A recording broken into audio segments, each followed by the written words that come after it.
আল্লাহ সুবহানাহু ওয়া তাআলা কালামে মাজিদে বলেন, আয়াহসাবুল ইনসান, আপনাকে বলছেন আল্লাহ, আমাকে বলছেন আল্লাহ। আল্লাহর কথাটা আমি বলছি, আমি প্রচারক, আমি জাস্ট একটা প্রচারক। আল্লাহ সুবহানাহু ওয়া তাআলা বলেছে তাই আমি বলছি। আয়াহসাবুল ইনসান, হে মানুষ, আল্লান নাজমা ইযামা, তুমি কি মনে করো? আল্লাহ বলছেন আয়াহসাবুল ইনসান আল্লান নাজমা ইযামা, হে মানুষ তুমি কি মনে করো যে তুমি মারা যাবে, পচে যাবে, একেবারে তোমার হাড্ডি মজ্জা সবকিছু নিঃশেষ হয়ে যাবে, এখানেই শেষ? তোমাকে পুনরুত্থান দিবসের দিনে আবার পুনরায় গঠিত করার মতন কেউ থাকবে না, এমনটা কি তোমার ধারণা? আল্লাহ সুবহানাহু ওয়া তাআলা বলেন, আল্লাহ সুবহানাহু ওয়া তাআলা বলেন আয়াহসাবুল ইনসান আল্লান নাজমা ইযামা, তারা কি মনে করে যে আমি তাহার অস্থিসমূহ একত্রিত করতে পারবো না? আল্লাহ বলেন বালা কাদিরিনা আলা আন নুসাউইয়া বানানা, তুমি জেনে রাখো বস্তুত আমি তোমার আঙ্গুলির অগ্রভাগ পর্যন্ত পুনর্বিন্যস্ত করিতে সক্ষম। আমি সেই রব যে তোমার আঙ্গুলির অগ্রভাগ পর্যন্ত পুনর্বিন্যস্ত করিতে সক্ষম। যেই আঙ্গুলির অগ্রভাগকে আমরা কোনো মূল্যায়নই করি না, যেই আঙ্গুলের অগ্রভাগ, যেটা নখ, যেটা আমরা প্রতিনিয়ত বেড়ে ওঠার সাথে সাথে কেটে ফেলি, আমাদের কোনো বিবেচনার বিষয় না, যেটা এমন একটা তুচ্ছ বিষয় নিয়ে আল্লাহ সুবহানাহু ওয়া তাআলা উপমা দিচ্ছেন, বালা কাদিরিনা আলা আন নুসাউইয়া বানানা, বানানা বস্তুত আমি তোমার আঙ্গুলির অগ্রভাগ পর্যন্ত পুনর্বিন্যস্ত করিতে সক্ষম। বাল ইউরিদুল ইনসান, তবুও কি মানুষ লিয়াফজুরা আমামা, ভবিষ্যতেও পাপ কাজ করবে? প্রশ্নকারী আল্লাহ সুবহানাহু ওয়া তাআলা। ভাই তোমাকে প্রশ্ন করছেন আল্লাহ, আমাকে প্রশ্ন করছেন আল্লাহ। কোন আল্লাহ? রব। কে রব? যিনি তোমাকে সৃষ্টি করেছেন, যিনি চেয়েছে বিধায় তুমি দুনিয়ার আলো দেখেছ, যিনি চেয়েছে বিধায় তোমার খানাপিনার ব্যবস্থা হয়। খানাপিনার ব্যবস্থা তিনি চান বলে হন, এটা আমি বলছি না, আল্লাহ সুবহানাহু ওয়া তাআলাই বলেন অপর এক আয়াতে। আল্লাহ সুবহানাহু ওয়া তাআলা বলেন আম্মান হাযাল্লাযী ইয়ারযুকুকুম ইন আমসাকা রিজকা, বলো আমি যদি তোমার রিজিককে বন্ধ করে দিই, আমি যদি তোমার রিজিককে সংকুচিত করে দিই, তবে পৃথিবীতে এমন কে আছে যে তোমার রিজিকের ব্যবস্থা করবে? বলো, কেউ কি আছে যে তোমার রিজিকের ব্যবস্থা করবে? যে রব তোমাকে রিজিক দিচ্ছে সেই রব বলছেন বালা কাদিরিনা আলা আন নুসাউইয়া বানানা বাল ইউরিদুল ইনসান লিয়াফজুরা আমামা, আমি তোমার আঙ্গুলের অগ্রভাগ পর্যন্ত পুনর্বিন্যস্ত করিতে সক্ষম, তবুও কি মানুষ তুমি ভবিষ্যতেও পাপ কাজ করবে? কি বলেন, পাপ কাজ করব? পাপ কাজ করব না? বাহ, হাসি মুখে সবাই আমরা বলছি পাপ কাজ করব না, সবাই হাসি মুখে বলছি পাপ কাজ করব না। আজকে সারা দিনের একটু হিসাবটা ক্যালকুলেশন করে আমরা দেখি তো, মিলিয়ে দেখি দিনের বেলাতে আজকে ফজরের সালাত থেকে শুরু করে, মানে ঘুম থেকে ওঠা থেকে শুরু করে এখন পর্যন্ত পাপ কাজ থেকে কতটুকু দূরে থাকতে পেরেছি, গীবত থেকে কতটুকু দূরে থাকতে পেরেছি। পরনিন্দা যেটাকে বলা হয়, একে অপরের নিন্দা করা, একে অপরের আত্মসাৎ করা। ব্যবসা বাণিজ্য তো করছি আমরা, আপনি করছেন, আমরা ব্যবসা বাণিজ্য করছি, ধোঁকা না দিয়ে কতটুকু ব্যবসা করলাম আজকে দিনে? বালা কাদিরিনা আলা আন নুসাউইয়া বানানা, তবুও কি মানুষ তুমি ভবিষ্যতেও পাপ কাজ করবে? এটা দিয়ে আল্লাহ সুবহানাহু ওয়া তাআলা ভীতি প্রদর্শন করছেন, আল্লাহ ভয় দেখাচ্ছেন। এভাবে এই তিনটা আয়াত দিয়ে আল্লাহ সুবহানাহু ওয়া তাআলা ভয় দেখাচ্ছেন, হে মানুষ তুমি কি মনে করো যে তুমি মারা যাবে, পচে যাবে, শেষ হয়ে যাবে, একেবারে নিঃশেষ হয়ে যাবে, তোমার হাড্ডি মজ্জার কোনো অস্তিত্ব পর্যন্ত টিকে থাকবে না জমিনের বুকে, তার মানে এখানেই তোমার শেষ? কিন্তু না, তুমি জেনে রাখো আমি তোমার আঙ্গুলির অগ্রভাগ পর্যন্ত পুনর্বিন্যস্ত করিতে সক্ষম, তবুও কি তুমি পাপ কাজ করবে? হে মানুষ, ইয়াসআলু আইয়ানা ইয়াউমুল কিয়ামাহ, তারা বলে কিয়ামত দিবস কবে আসবে, হাসি তামাশা করে। অনেক যুবক আছে, অনেক মুরব্বী আছে, অনেক চাচা ভাই বয়স এখানে আসেন, যারা বলেন আরে কবে কিয়ামত আসবে, আরে কবে মৃত্যু আসবে, আরে মৃত্যু সেটা তো অনেক দূরের বিষয়, আরে কিয়ামত সেটা তো অনেক দূরের বিষয়, আরে আমার বাবা তো 63 বছর হায়াত পাইছে, আমার বাবা তো 60 বছর 50 60 বছর 70 বছর হায়াত পাইছে, আরে আমার বয়স তো সবে মাত্র 26, আরে আমার বয়স তো সবে মাত্র 30, আরে বাপের হায়াত পাইলেও তো এখনো 30-35টা বছর হায়াত পাবো। অধিকাংশের চিন্তাভাবনা এটা। আল্লাহ সুবহানাহু ওয়া তাআলা বলেন, তারা বলে আরে কবে কিয়ামত দিবস আসবে, এটা নিয়ে একটা হাহুতা, মানে এটা নিয়ে একটা মজা ঠাট্টা, আরে কবে আসবে কিয়ামত দিবস, আরে কবে আসবে মৃত্যু। আল্লাহ সুবহানাহু ওয়া তাআলা বলেন পরের আয়াতে, ফাইযা বারিকাল বাসর। মূলত আমি বসে থেকে আলোচনা করি না, আমি দাঁড়িয়ে আলোচনা করি। এই কথাগুলো আপনাদের বুঝাতে আরও বেশি সুবিধা হতো বডি ল্যাঙ্গুয়েজ দ্বারা, যদি আমি দাঁড়িয়ে থাকতাম। আলোচনা মুখ এবং অঙ্গ প্রত্যঙ্গ দ্বারা যদি করা হয় দাঁড়িয়ে থেকে, তবে আলোচনাটা বোঝা সুবিধা হয়, আপনাদেরও ফোকাস আমার দিকে থাকতো সম্পূর্ণভাবে। আল্লাহ সুবহানাহু ওয়া তাআলা বলেন, ফাইযা বারিকাল বাসর, যখন তোমার চক্ষু স্থির হয়ে পড়বে, মানে এই যে চোখ আর ইচ্ছা করলে নড়াইতে পারবো না, আমি চাবো একটু দুনিয়ার আলো দেখি, আমি চাবো একটু ঘুমাই, আমি চাইবো একটু ফোনটা বের করে ফেসবুক স্ক্রল করি, আমি চাইবো একটু ইউটিউবিং করি, আমি চাইবো একটু অশ্লীলতায় নিমজ্জিত হই, চাওয়ার পরেও পারবো না, সময় নাই। ফাইযা বারিকাল বাসর, যখন তোমার চক্ষু স্থির হয়ে পড়বে, ওইটাই তোমার কিয়ামত, ওইটাই তোমার অন্তিম মুহূর্ত। যখন তোমার চক্ষু স্থির হয়ে যাবে, তুমি চাইলেও আর চোখ নাড়াইতে পারবে না, স্থির হয়ে যাবে চোখ, এটাই তোমার কিয়ামা। ওয়া খাসাফাল কমার, যখন চন্দ্র তার জ্যোতি হারিয়ে ফেলবে। ওয়া জুমিআশ শামসু ওয়াল কমার, যখন চন্দ্র সূর্যকে একত্রিত করা হবে, চন্দ্র এবং সূর্য একত্রিত হয়ে যাবে। ভীতিকর আয়াত। ইয়াকুলুল ইনসান ইয়াউমাইযিন আইনাল মাফার, সেই দিন মানুষ বলবে, কারা বলবে? মানুষ বলবে, মানে আমি বলবো, যেহেতু আমি গুনাহগার বান্দা। আইনাল মাফার, হাই আজ পালাইবার স্থান কোথায়? ইয়াকুলুল ইনসান ইয়াউমাইযিন আইনাল মাফার, হাই আজ পালানোর স্থান কোথায়? কোথায় পালাবো? পালানোর স্থান মানুষ খুঁজবে, মানুষ চাইবে বেঁচে থাকতে। যেমন আজকে আমাদের যাদের 60 বছর 70 বছর বয়সের কোঠায় উপনীত বৃদ্ধ আছে, তাদের দিকে খেয়াল করে দেখেন, সে চায় আরো কিছুদিন বেঁচে থাকতে, সে চায় যে মালাকুল মাউত যেন তার সাথে সাক্ষাৎ না করে, তার দ্বারগোড়ায় যেন মালাকুল মাউত এসে করা না নাড়ে, সে চায় আরো কিছুদিন বাঁচতে। যার বয়স আজকে 100-র কোঠায় উপনীত, যদিও 100 বছরের মানুষ আজকে এলাকাতে খুঁজে পাওয়া খুবই বিরল, পাওয়া যায় না বললেই চলে, তবুও যদি কোনো এলাকায় 100 বছর হায়াত পাওয়া কোনো মানুষকে পান, তাকে জিজ্ঞেস করবেন, এখন যদি মালাকুল মাউত তোমার সাথে সাক্ষাৎ করতে আসে, তুমি কি প্রস্তুত? সে বলবে, আমি আরো কিছুদিন সময় চাই, আরো কিছু অবকাশ চাই। আল্লাহ সুবহানাহু ওয়া তাআলা বলেন, ইয়াকুলুল ইনসান ইয়াউমাইযিন আইনাল মাফার, সেই দিন মানুষ বলবে, হায় আজ পালাইবার স্থান কোথায়?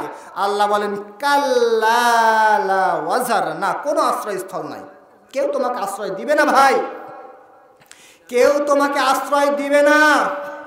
দুনিয়াতে তো তুমি পাপ কাজ করার পরে তোমার পরিবার পরিজন প্রতিবেশী তোমাকে আশ্রয় দেয়, কারো মাথা ফাটাই চলে আসছো, বাবা সেভ করার চেষ্টা করে, প্রতিবেশীরা প্রতিহত করার চেষ্টা করে, যা ভুল করছে, ছোট মানুষ ভুল করছে। আল্লাহ বলেন, কাল্লা লা ওয়াজার, না কোনো আশ্রয়স্থল নাই সেই দিন, মৃত্যুর পরে না কোনো আশ্রয়স্থল নাই, তোমাকে কেউ আশ্রয় দিবে না সেই দিন। কোনো সুদয়ের তত্ত্ব লইবে না।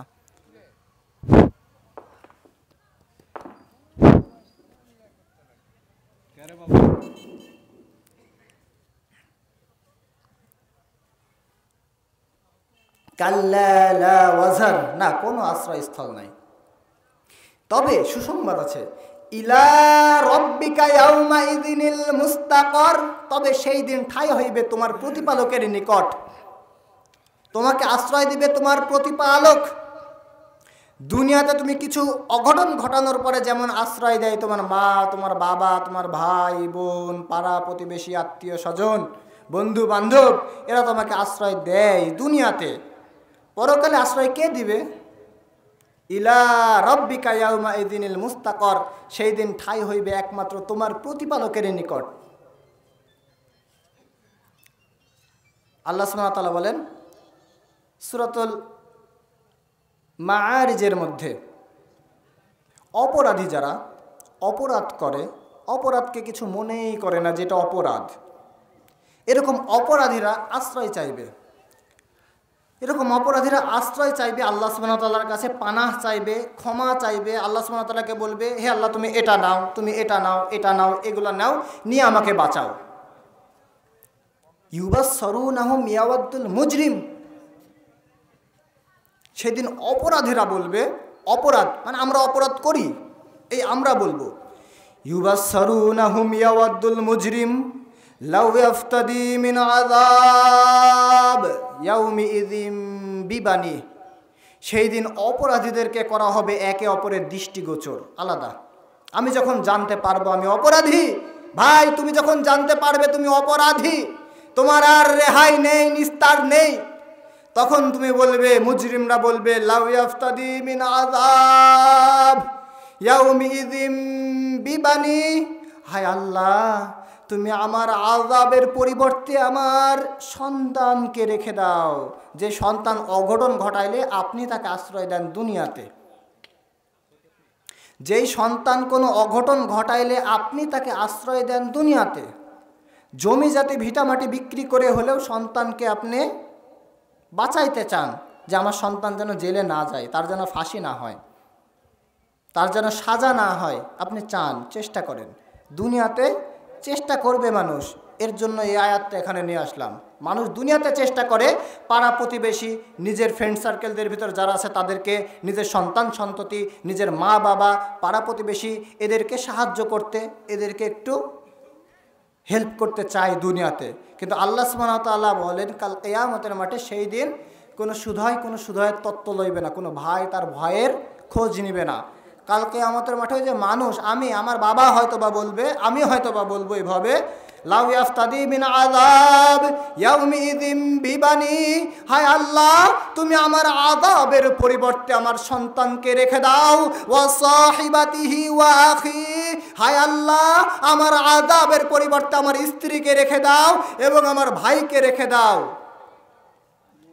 ওয়া ফাসিলাতিহি আল্লাতী তুউই ওয়া মান ফিল আরদি জামিআন সুম্মা ইউনজি, হায় আল্লাহ দুনিয়াতে আমি যখন কোনো অঘটন ঘটাইতাম মানুষ তো আমাদেরকে আশ্রয় দিত, তো যারা আশ্রয় দিত তারা তো আমার সহচর, তারা তো আমার ভালো চায়, তাদেরকে তুমি জাহান্নামের জন্য রাখো, আমার মুক্তিপণ হিসেবে তবুও আমাকে বাঁচাও। আয় আল্লাহ জামানত হিসেবে দুনিয়াতে যা কিছু নেওয়া যায় সব তুমি রেখে দাও, তবুও আমাকে বাঁচাও। আল্লাহ বলবেন কি?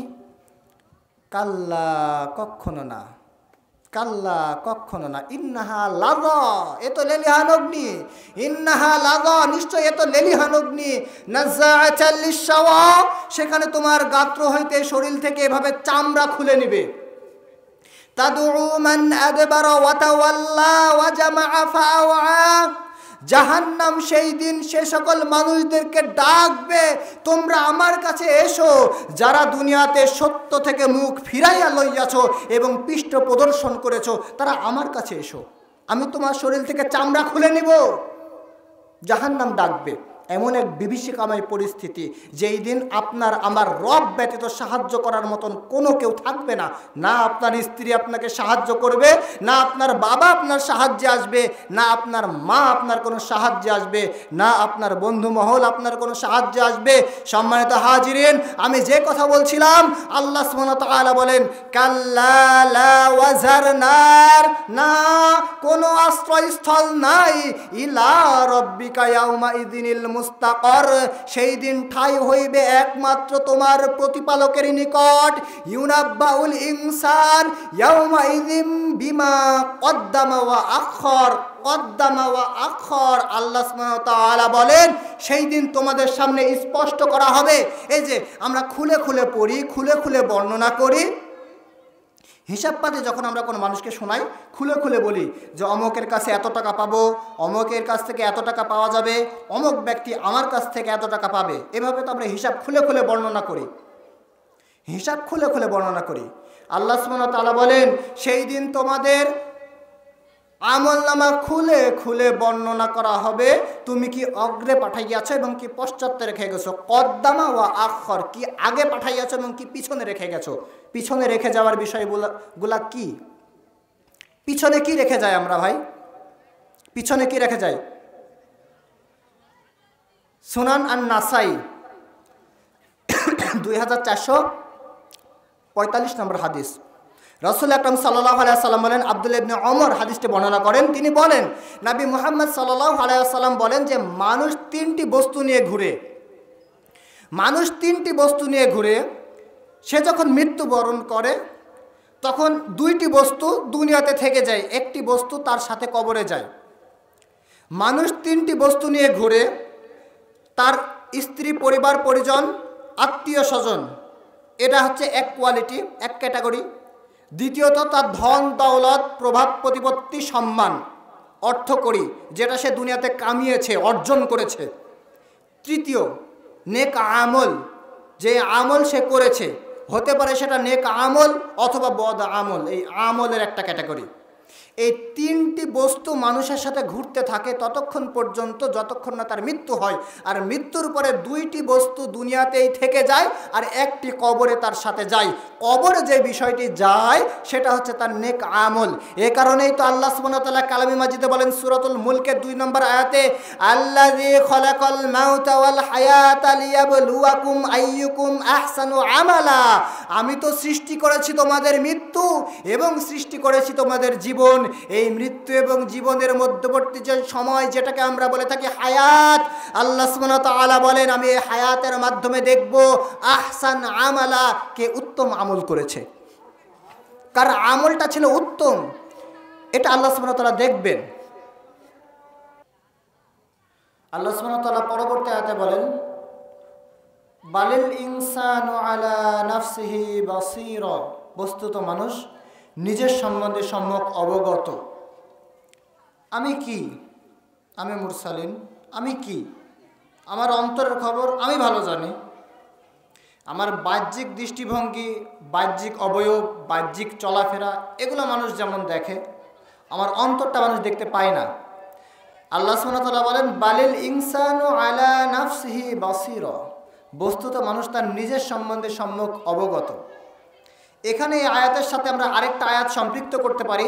সূরাতুল হাক্ক 18 নম্বর আয়াতে আল্লাহ সুবহানাহু ওয়া তাআলা বলেন, ইয়াউমাইযিন তু'রাদুন লা তাখফা মিনকুম খাফিয়া, ইয়াউমাইযিন তু'রাদুন, সেই দিন তোমাকে উপস্থিত করা হবে, লা তাখফা মিনকুম খাফিয়া, এবং তোমার কোনো কিছু গোপন থাকবে না। সম্মানিত ভাই, তুমি যেটা রাতের অন্ধকারে করো, মনে করো যেটা মনে হয় আমি দেখছি, অন্য কেউ দেখে না, তাদের উদ্দেশ্যে আল্লাহ সুবহানাহু ওয়া তাআলা বলেন, ইয়াউমাইযিন তু'রাদুন, সেই দিন তোমাকে উপস্থিত করা হবে, লা তাখফা মিনকুম খাফিয়া, এবং তোমাদের কোনো কিছু গোপন থাকবে না। জাররা জাররা পরিমাণ হিসাব তোমার সামনে তুলে ধরা হবে। তুমি কি করেছো দুনিয়াতে, যখন থেকে তোমার আমল লেখা শুরু হয়ে গেছে তখন থেকে তুমি কি করেছো, সেটা আল্লাহ সুবহানাহু ওয়া তাআলা পঙ্খানুপঙ্খানুভাবে খুলে খুলে বর্ণনা করবে। মানুষের দপ্তর খোলা হবে, 99টা দপ্তর থাকবে পাপের এবং আমলের, এইরকম দপ্তর খুলে খুলে এমনভাবে বর্ণনা করা হবে, মানুষ বলবে হায় আফসোস, আমার এত ক্ষুদ্র থেকে ক্ষুদ্র পরিমাণ, এত ছোট একটা গুনাহ, এটাও বাদ রাখেনি, এটা একটা গোপন গুনাহ, এটাও আল্লাহ বাদ রাখলো না। আরে এই গুনাহটা তো আমি রাতের অন্ধকারে করেছিলাম, আমি ভেবেছিলাম যে আমার এই গুনাহর কথা কেউ জানবে না। রব বলেন, লা তাখফা মিনকুম খাফিয়া, এবং তোমার কোনো কিছুই গোপন রাখবো না। আজকের এই বর্তমান জামানায় অধিকাংশ যুবক, অধিকাংশ বললে ভুল হবে না, 99% যুবক।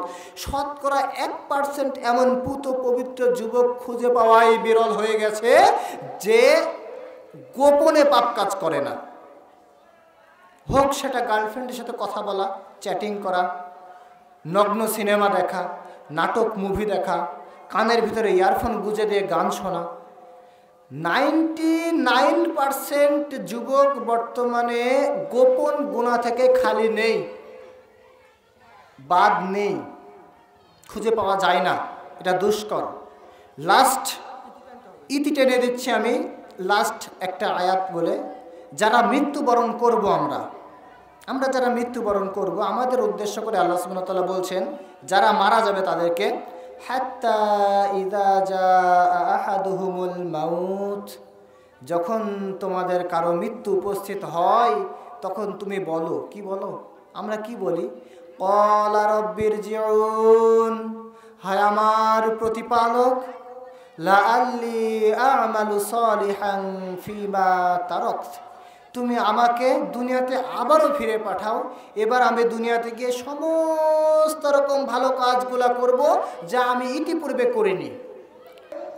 এক কথায় মানুষের জীবনের যত গোপন পাপই থাকুক না কেন, অন্তরের অন্তরস্থল থেকে কোনো গোপন কুচিন্তা আসুক না কেন, কোনো খারাপ আকীদা পোষণ করুক না কেন, সেটা পর্যন্ত কাল কিয়ামতের মাঠে স্পষ্টভাবে খুলে খুলে বর্ণনা করা হবে। পরবর্তী আয়াত হিসেবে আমরা উল্লেখ করেছিলাম, হাত্তা ইযা জাআ আহাদুহুমুল মাউত, যখন তোমাদের কারো মৃত্যু উপস্থিত হয়। এখানে কে মৃত্যুবরণ করবে না বলেন তো? মৃত্যুবরণ করবে না কে? এখানে প্রত্যেকে আমরা মৃত্যুবরণ করব। আমাদের জন্ম যেমন সত্য, এই জন্মের চাইতেও অধিকতর সত্য হচ্ছে আমাদের মৃত্যু। আল মাউতু হাক্কুন, আল মাউতু ক্বাবলা আন তামুতু, নবী মুহাম্মদ সাল্লাল্লাহু আলাইহি ওয়াসাল্লাম বলেন, মৃত্যু হচ্ছে একটা অবিসম্ভাবী সত্য ঘটনা। আল মাউতু ক্বাবলা আন তামুতু, তুমি মৃত্যুর পূর্বেই মৃত্যুবরণ করো। হাসাবু ক্বাবলা আন তুহাসাবু, তুমি হিসাব নিকাশের পূর্বেই জীবনের হিসাব মিলাও। কিভাবে মিলাইতে পারি, কিভাবে মৃত্যুবরণ করতে পারি? আমরা তো জানি আত্মহত্যা করা একটা জঘন্য পাপ, আমরা তো জানি আত্মহত্যা করা মহাপাপ, আমরা তো জানি আত্মহত্যা করা কাবীরা গুনাহ, কিন্তু এখানে আল্লাহ রাসূল সাল্লাল্লাহু আলাইহি ওয়াসাল্লাম বলেন, আল মাউতু ক্বাবলা আন তামুতু, তুমি মৃত্যুর পূর্বেই মৃত্যুবরণ করো। তো মৃত্যুর পূর্বে কিভাবে মৃত্যুবরণ করা যায়? এই হাদিসের ব্যাখ্যায় এভাবে বর্ণনা করা হচ্ছে, মুহাক্কিক ইকরামরা এই হাদিসটি এভাবে পর্যালোচনা করছেন যে আপনি মারা যাননি, আমি মারা যাইনি, এই মুহূর্তে আপনাদের সামনে আমি কথা বলছি, অঙ্গ প্রত্যঙ্গ নাড়াইতে পারছি, একজন জীবিত মানুষ যা করতে পারে তার সবই আমি করতে পারছি, সুতরাং আমি জীবিত আছি। কিন্তু এখন আমি ভেবে নিব যে আমি মারা গেছি, আমি ভেবে নিব। ভাই তুমি ভেবে নাও যে আজকে রাত্রি তোমার জীবনের অন্তিম মুহূর্ত, আজকে রাত্রিতেই মালাকুল মাউত তোমার দ্বার গড়ায় উপনীত হবে, তোমাকে তোমার প্রাণবায়ুটা আজ রাত্রেই বের হয়ে যাবে। তো আজ রাতে যদি আমি মারা যাই, তবে এখন আমার কি করতে মন চাচ্ছে আর কোনগুলা বাদ দিতে মন চাচ্ছে? নিঃসন্দেহে আজকে রাত্রিতে যদি আমি মারা যাই, এটা কেউ আমাকে বলে যে আজ রাত্রে তুমি মারা যাবে। যেমন একটা উদাহরণ দিই, ক্যান্সারের রোগী, একটা ক্যান্সারের রোগীকে ডাক্তার বলে আপনার যে অবস্থা এখন, যে পরিস্থিতিতে আছে, আপনার রোগী খুব বেশি দিন বাঁচবে না, বড় জোর 3 মাস বাঁচতে পারে, বড় জোর 3 মাস বাঁচতে পারে। তখন আমরা কি করি? সেই রোগের প্রতি আশা ছেড়ে দিই, যে কয়দিন বেঁচে আছে সে কয়দিন যা খাইতে চাই খাওয়াও, ক্যান্সার রোগীর তো খাইতেই পারে না, যে কয়দিন বেঁচে আছে তার স্বাদ আহ্লাদ পূরণ করো, কি চাই না চাই দেখো, এগুলা, তাই না? তো 3 মাস তো অনেক দূরের কথা, অনেক দূরের কথা। রাসূল আকরাম সাল্লাল্লাহু আলাইহি ওয়াসাল্লাম বলেন, মৃত্যু তোমার কণ্ঠধমনী শিরা উপশিরা চাইতেও নিকটে, কণ্ঠধমনী শিরা উপশিরা যত নিকটে তার চাইতে অধিক নিকটে তোমার মৃত্যু, তোমার জুতার ফিতা জুতার চাইতে যত নিকটে তার চাইতে অধিক নিকটে তোমার মৃত্যু। সুতরাং আল মাউতু ক্বাবলা আন তামুতু, তুমি মৃত্যুর পূর্বেই মৃত্যুবরণ করো। মৃত্যুবরণ করার সময় আসেনি, মনে করেন আমার মৃত্যু কখন হবে আমি জানি না, কিন্তু আমি ভেবে নিলাম আজকে ফজরে সলাৎ আমার নসিবে নেই। আপনি ভেবে নেন ভাই যে আজ ফজরের সলাৎ আপনার নসিবে নেই, এখন আপনার করণীয় কি করবেন? নিঃসন্দেহে আজকে ফজরের আগ পর্যন্ত এই সময়টুকু আমি কোনো অশ্লীলতায় নিমজ্জিত হব না। নিঃসন্দেহে যুবকরা যদি জানতে পারে ফজরের সময় তার জীবনের অন্তিম মুহূর্ত, সেই আজ রাতটা নগ্ন সিনেমা দেখে কাটাবে না। নিঃসন্দেহে আজ রাত্রে তার কানের ভিতরে ইয়ারফোন গোজা থাকবে না এবং হিন্দি সিনেমা সে দেখবে না, গান সে শুনবে না। নিঃসন্দেহে সে যদি যুবক জানতে পারে, যুবতী যদি জানতে পারে আজকে রাতটাই তার জীবনের শেষ রাত, তবে সে তার মাথা মাটিতে ঠেকাবে, অন্তত 2 ফোঁটা অশ্রু প্রবাহিত করবে রবের সান্নিধ্য পাওয়ার আশায়, এবং রবকে বলবে, রব আমাকে ক্ষমা করো, তুমি তো উদার, তুমি তো ক্ষমা করো। মানুষের কাছে কোনো কিছু চাইলে তো মানুষ রাগান্বিত হয়, আর রব তো বলে যে আমার কাছে আমার বান্দা না চাইলে আমি তার প্রতি রাগান্বিত হই, অসন্তুষ্ট হই। তো রব তোমার এত বড় বিশাল জান্নাতে আমার মতো একটা ছোট্ট মানুষকে একটু জায়গা দিও, রব আমাকে ক্ষমা করো। এমনভাবে আমরা ক্ষমা চাইব, তাই কি না? আমরা মাপ চাইব, মাপ চাওয়ার মতন একটা সময় আমরা পাবো অন্তত যদি ফজরের সময় আমার মৃত্যু হয়। কিন্তু ফজর তো অনেক দূরের কথা, এই যে একটা নিঃশ্বাস বের হলো, এই নিঃশ্বাসটা পুনরায় আমি নিতে পারবো কিনা এর কোনো গ্যারান্টি নেই। আমি বলতে পারবো না যে নিঃশ্বাসটা আমি নিতে পারবো, এটাই হচ্ছে মৃত্যু। রাসূল আকরাম সাল্লাল্লাহু আলাইহি ওয়াসাল্লামকে আল্লাহ সুবহানাহু ওয়া তাআলা বলেন, যে কথা বলছিলাম, হাত্তা ইযা জাআ আহাদুহুমুল মাউত, যখন তোমাদের কারো মৃত্যু উপস্থিত হয়,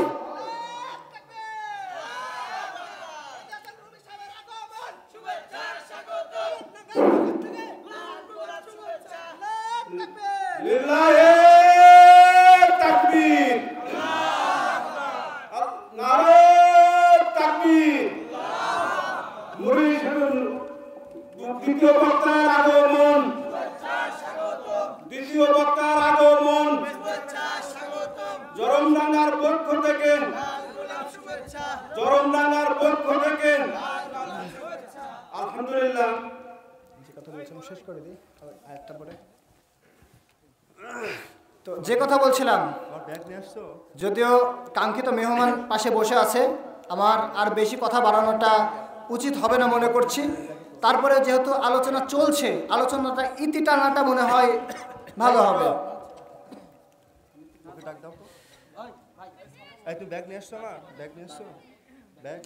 যে কথা আমি বলছিলাম, এই যে এদিকে খেয়াল করেন, আল্লাহ সুবহানাহু ওয়া তাআলা বলেন এই আয়াতে, এই অংশে, হাত্তা ইযা জাআ আহাদুহুমুল মাউত, যখন তোমাদের কারো মৃত্যু উপস্থিত হয়, তুমি যখন মারা যাবে, তখন কি বলবো আমরা? আফসোস করবার বলবো, ক্বালা রাব্বিরজিউন, হে আমার প্রতিপালক, লাআল্লি আ'মালু সালিহান ফীমা তারাকত, আমাকে তুমি আবারও দুনিয়াতে ফিরে পাঠাও, এবার আমি দুনিয়াতে গিয়ে সমস্ত রকম ভালো কাজগুলো করব যা আমি ইতিপূর্বে করি নাই। কেমন ভালো কাজ? বলবো, ক্বালা রাব্বিরজিউন, হে আল্লাহ একটিবার সুযোগ দাও, ইতিপূর্বে তো আমার প্রতি সালাত ফরজ হওয়ার পরেও আমি সালাত আদায় করিনি। ক্বালা রাব্বিরজিউন, হায় আল্লাহ একটিবার সুযোগ দাও, ইতিপূর্বে তো সিয়াম আমার প্রতি ফরজ হওয়ার পরেও আমি সিয়াম পালন করিনি, আমাকে সুযোগ দাও, এবারে গিয়ে সিয়াম পালন করব। ক্বালা রাব্বিরজিউন, হায় আল্লাহ তুমি আমাকে আর একটিবার সুযোগ দাও, ইতিপূর্বে তো আমি যখন ব্যবসা করতাম তখন অনেকের সম্পত্তি আমি আত্মসাৎ করেছি, ব্যবসায় ধোঁকা দিয়েছি, এবার গিয়ে আমি মালে আর ভেজাল মেশাবো না, আর ধোঁকা দিব না, প্রত্যেকের সুষ্ঠু বন্টন করে দিব। ক্বালা রাব্বিরজিউন, হায় আল্লাহ তুমি আমাকে আর একটিবার সুযোগ দাও, এবার আমি দুনিয়াতে গিয়ে, ইতিপূর্বে তো তোমার সাথে যুদ্ধ ঘোষণা করেছিলাম আমি সুদের লেনদেনের মাধ্যমে, এবার আমি গিয়ে সুদের লেনদেন আর করব না, বকেয়া যা ছিল সকলের প্রাপ্য আমি বুঝিয়ে দিব।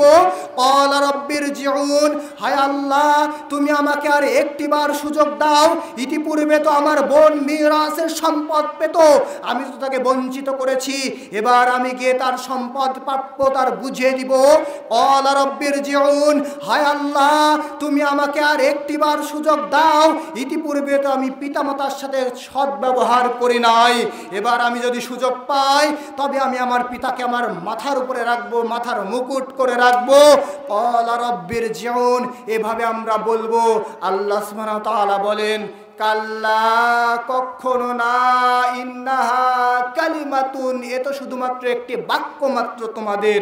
হুয়া কাইলুহা ওয়া মিন ওয়ারাইহিম বারযাখুন ইলা ইয়াউমি ইউবআসুন, তোমরা এখানেই পড়ে থাকবে বারযাখের জীবনেই পুনরুত্থান দিবস পর্যন্ত। সম্মানিত হাজিরিন, যে বিষয় নিয়ে আমরা এতক্ষণ আলোকপাত করলাম, ইনশাআল্লাহ তাআলা আমরা আশা রাখি যে আমরা দুনিয়ার মোহে আচ্ছন্ন না হয়ে আমরা পরলৌকিক জীবনটা কিভাবে আমাদের স্বাচ্ছন্দ্যবোধ করা যায় বা স্বাচ্ছন্দ্যে নিয়ে আসা যায়, পরলৌকিক জীবনটা আমরা কিভাবে উপভোগ করতে পারি, কিভাবে আল্লাহ সুবহানাহু ওয়া তাআলা সেই প্রতিশ্রুত জান্নাতে আমরা দাখিল হতে পারি, এই চিন্তা এই ফিকিরি থাকবে আমাদের ভিতরে ইনশাআল্লাহ তাআলা। আল্লাহ সুবহানাহু ওয়া তাআলা আমাদেরকে বিষয়গুলো বুঝার এবং আমল করার তৌফিক দান করুন। আল্লাহুম্মা আমিন। ওয়া আখির দাওয়ানা।